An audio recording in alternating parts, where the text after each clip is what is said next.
এই ছেলেটা তার গার্লফ্রেন্ডের সবগুলো দাঁত তুলে নিচ্ছে শুধুমাত্র তাকে শাস্তি দেওয়ার জন্য। অথচ কিছুদিন আগেও ছেলেটা মেয়েটাকে অসম্ভব রকমের ভালোবাসতো। কিন্তু এখন কথা হলো, মেয়েটি ছেলেটির সঙ্গে কি এমন করেছিল যার জন্য ছেলেটি তার উপর এরকমভাবে প্রতিশোধ নিচ্ছে। তা জানতে হলে পুরো ভিডিওটি দেখতে থাকুন। গল্পের শুরুতে আমরা ফ্রেডি নামের একটি ছেলেকে দেখতে পাই। সে খুবই নরম স্বভাবের মানুষ। এই দুনিয়াতে তার আপন বলতে তেমন কেউই নেই। সঙ্গী হিসেবে আছে শুধু একটা কচ্ছপ। এই কচ্ছপের সঙ্গে সে সারাক্ষণ কথা বলে সময় কাটায়। আর আছে তার দুইটা আন্টি যাদের সঙ্গে সে মাঝে মধ্যে কথা বলে। সে পেশায় একজন ডেন্টিস্ট। নিজের একাকিত্ব কাটানোর জন্য সে 5 বছর ধরে তার জন্য পাত্রী খুঁজছে। কিন্তু যখনই সে কোনো মেয়ের সঙ্গে দেখা করতে যায় সে ঠিকমতো কথাও বলতে পারে না। আর এর জন্যই তাকে কেউ বিয়ের জন্য পছন্দ করছে না। একদিন সে তার একটি আন্টির সঙ্গে একটি বিয়ে বাড়িতে যায়। সেখানে একটি মেয়েকে তার অনেক ভালো লাগে, কিন্তু নিজে থেকে গিয়ে মেয়েটির সঙ্গে কথা বলার মতো সাহস সে পায় না। তবুও আন্টির জোরাজোরির কারণে সে মেয়েটির সঙ্গে কথা বলতে যায়। আর তখনই সেখানে একটা ছেলে এসে তাকে ধাক্কা দিয়ে ফেলে দেয়। আসলে এই মেয়েটি ছিল বিবাহিত, আর এই লোকটিই হলো তার হাজবেন্ড। সরল সোজা ফ্রেডি কোনো কথা না বলে সেখান থেকে মন খারাপ করে চলে যায়। পরের দিন দুপুরবেলা সেই মেয়েটি ফ্রেডির চেম্বারে আসে। সে এসে বলে সে নিজের একটি দাঁত তুলে ফেলতে চায়, আর সে ফ্রেডির কাছে তার হাজবেন্ডের আচরণের জন্য সরিও বলে। ফ্রেডি খুব সরল সোজা মানুষ, তাই সে সবকিছু মন থেকে ভুলে যায়। তারপর আবার সে মেয়েটাকে আগে থেকে অনেক পছন্দ করে। আসলে এই মেয়েটির নাম হলো কায়নাজ। তার দাঁত উঠানো হলে সে ফ্রেডিকে ধন্যবাদ জানিয়ে বাড়িতে চলে যায়। বাড়িতে যাবার পর কায়নাজের হাজবেন্ড রুস্তম তাকে না জানিয়ে বাইরে যাওয়ার জন্য অনেক মারধর করে। আর এদিকে ফ্রেডি কায়নাজের ঠিকানা জানার জন্য তার পিছু পিছু বাড়ি পর্যন্ত চলে আসে। এসে সে জানালা দিয়ে এই মারার দৃশ্যটি দেখতে পায়, কিন্তু তাতে আর তার কিছুই করার নেই, কারণ সে অন্য কারো স্ত্রী। তাই সে মন খারাপ করে নিজের বাসায় চলে যায়। পরের দিন ফ্রেডি নিজে থেকে কায়নাজের বাড়িতে যায় তার সঙ্গে দেখা করার জন্য। কায়নাজ তখন জানায় তার হাজবেন্ড খুব রাগী, আর তাকে এভাবেই সবসময় মারধর করতে থাকে। এটা শুনে ফ্রেডির খুব খারাপ লাগে, তাই সে তাকে সান্ত্বনা দেওয়ার চেষ্টা করে। আর এরপর থেকে তাদের মধ্যে নিয়মিত যোগাযোগ হতে শুরু করে। তারা বেশ কয়েকবার বাইরে গিয়ে দেখাও করে। এভাবে একদিন তারা দুজন যখন একটা সিনেমা হলে গিয়ে সিনেমা দেখছিল, তখনই হঠাৎ কায়নাজ তাকে কিস করে। এর থেকেই বোঝা যায় কায়নাজও তাকে ভালোবেসে ফেলেছে, আর ফ্রেডি তো আগে থেকেই তাকে খুব ভালোবাসতো। পরের দিন ফ্রেডি কায়নাজের সঙ্গে দেখা করতে তার বাসায় চলে যায়। সে গিয়ে দেখতে পায় কায়নাজের শরীরে অনেক ক্ষত রয়েছে, যার থেকে বোঝা যায় কায়নাজের হাজবেন্ডই তাকে এরকমভাবে মেরেছে। এইবার ফ্রেডি তাকে সরাসরি বিয়ের প্রস্তাব দেয়।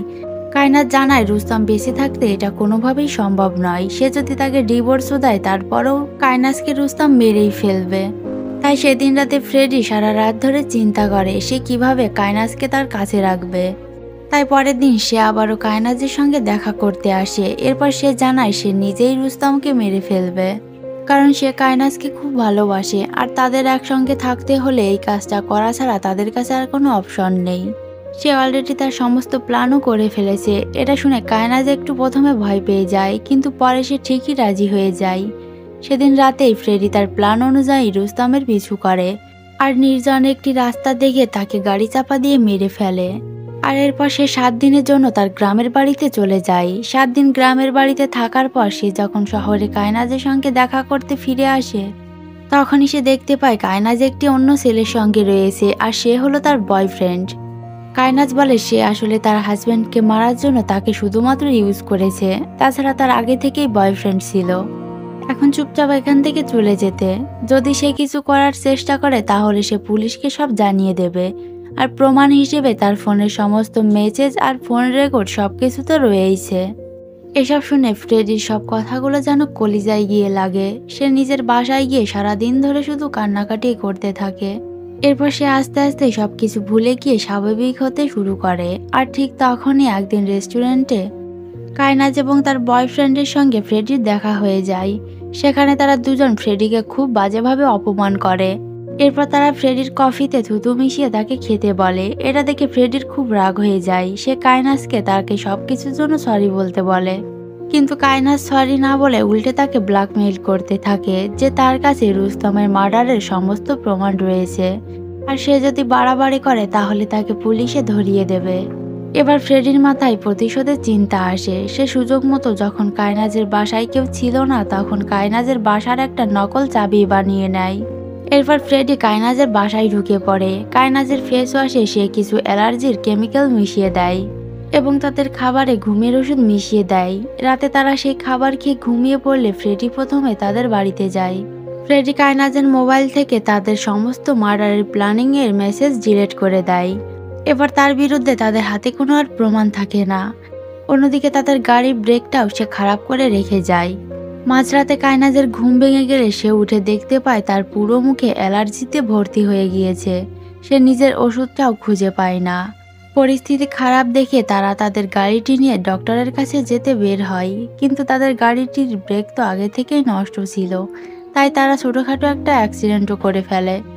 এর পরের দিন কায়নাজের কাছে একটি কল আসে, তাদের রেস্টুরেন্টের বিরুদ্ধে মামলা হয়েছে। আসলে এই রেস্টুরেন্টটা তার হাজবেন্ডের ছিল। রুস্তম মারা যাওয়ার কারণে এখন তার মালিক কায়নাজ। অফিসার তাকে জানায় তাদের খাবারের টিকটিকি পাওয়া গেছে আর এজন্য এখন থেকে তাদের রেস্টুরেন্টটা বন্ধ করে দেওয়া হবে। তাই দ্রুত সে অফিসারের সঙ্গে কথা বলতে চায়। সে যখন অফিসারের সঙ্গে কথা বলতে ব্যস্ত তখনই ফ্রেডি তাদের বাড়িতে আবারও লুকিয়ে ঢুকে পড়ে আর রেমন্ডের ল্যাপটপ থেকে তাদের দুজনের অশ্লীল কিছু ভিডিও সোশ্যাল মিডিয়াতে আপলোড করে দেয়। একের পর এক এভাবে ঝামেলায় কায়নাজ বুঝতে পারে এগুলো নিশ্চয়ই ফ্রেডির কাজ। তখন তারা দুজন সরাসরি ফ্রেডির বাসায় গিয়ে তাকে অনেক মারধর করে, কিন্তু যখন মারধর করছিল তখনই সেখানে সাথে সাথে পুলিশ চলে আসে। আসলে এটাও ফ্রেডির আগে থেকে প্ল্যান করা ছিল। তাই কায়নাজ এবার পুলিশকে সরাসরি সবকিছু বলতে শুরু করে যে ফ্রেডি সবসময় তার পেছনে ঘুরঘুর করত আর সেই তার হাজবেন্ডকে মেরে ফেলেছে। পুলিশ যখন তাদের কাছে প্রমাণ দেখতে চায় তখন তারা সেই প্রমাণ দেখাতে যায়, কিন্তু তাদের মোবাইলে কোনো কিছুই ছিল না, যার কারণে তারা ফ্রেডিকে আর ব্ল্যাকমেল করতে পারে না। এখন বিষয়টা নিয়ে তারা দুজনেই খুব চিন্তায় পড়ে যায়। ফ্রেডিকে যদি ব্ল্যাকমেইল না করতে পারে তাহলে তারা হয়তো ঝামেলায় থাকবে। তাই তাদের নিরাপত্তার জন্য প্রথমে তারা তাদের বাড়িতে সিসিটিভি লাগায়। এরপর তারা চিন্তা করতে থাকে কিভাবে তারা ফ্রেডিকে সবসময় ভয়ের মধ্যে রাখবে। ফ্রেডি যখন বাসায় ছিল না তখন রেমন্ড তার বাড়িতে গিয়ে অনেক ভাঙচুর করে এবং তার বাড়ির সামনে একটি বুলেট রেখে আসে, যাতে ফ্রেডি ভয় পায় যে তাদের কাছে বন্দুক রয়েছে। কিন্তু রাতের বেলায় উল্টে ফ্রেডি কায়নাজকে কল করে এবং বলে সে তাদের ঘরে একটি বিষাক্ত সাপ ছেড়ে এসেছে, তারা যেন সাবধানে ঘুমোয়। এটা শুনে সাপের ভয়ে কায়নাজ এবং রেমন্ডের সারা রাত ঘুমিয়ে আসে না। এরপর তারা ভয়ে বাসা ছেড়ে দিয়ে একটি হোটেলে গিয়ে ওঠে। তখন কায়নাজ পাল্টা ফোন করে তাকে জানায় সে যেন তার কচ্ছপের খোঁজ করে, কারণ সে তার কচ্ছপটা স্যুপ বানিয়ে খেয়ে নিয়েছে। এটা শুনে ফ্রেডি কচ্ছপটাকে খুঁজতে থাকে। সে দেখতে পায় কচ্ছপটা কোথাও নেই। ফ্রেডি এটা কোনোভাবেই সহ্য করতে পারে না, কারণ শুরু থেকেই এটাই তার একমাত্র বন্ধু। এরপর সে একটি মাস্টার প্ল্যান বানায়। সে ওই এলাকার একটি লোককে কিছু টাকা দেয় এবং একটি কাজ করে দিতে বলে।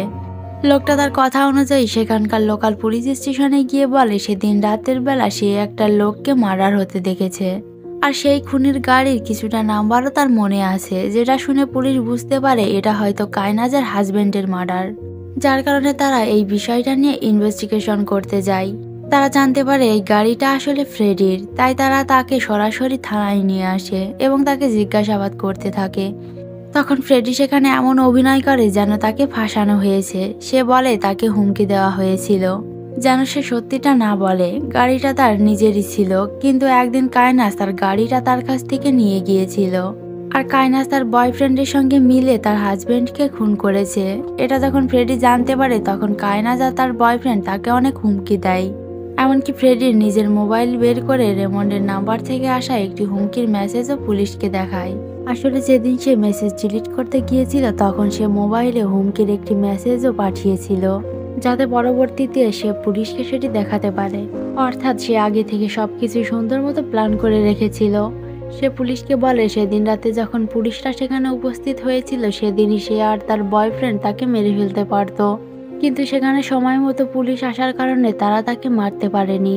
এরপর আরেকদিনও তাকে মারতে এসেছিল, কিন্তু সে বাসায় না থাকায় বেঁচে গিয়েছে।